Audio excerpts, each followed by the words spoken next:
মা বলছি তুমি যা লিস্ট বানিয়েছো এ তো বিরাট ফর্দ গো, সুজি গুড় চিনি, মানে এই তো সেই এলাহি কাণ্ড।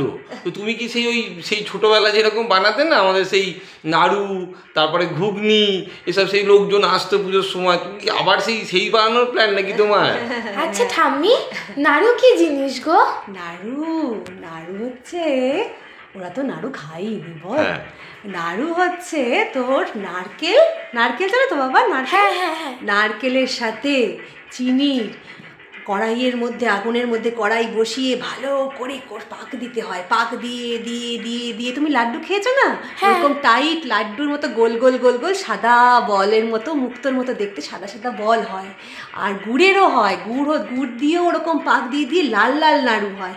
সে যে কি ভালো খেতে, তোমায় আমি এবার বানিয়ে খাওয়াবো। সে তো খুব মিষ্টি খেতে হয় তাহলে। দারুণ দারুণ। আর মিষ্টি এটা তো খেতে থেকেও মিষ্টি। বড় কথা, তোকে গল্প বলে রাখি, একটা সময় ছিল মা, যখন আমাদের এই দুর্গাপুজোর পরে বিজয়া দশমীতে এই তোর দাদানের সমস্ত অফিসের বন্ধুরা, আমার স্কুল কলেজের যারা ছোটোবেলার বন্ধুরা, তারা সবাই মিলে আমাদের বাড়িতে আসতো শুভ বিজয়া দশমী করতে, এবং শুধুমাত্র তুই জানলে অবাক হয়ে যাবি নাড়ু ঘুগনি খাওয়ার জন্য, তো ঠাম্মির হাতে এত টেস্টি।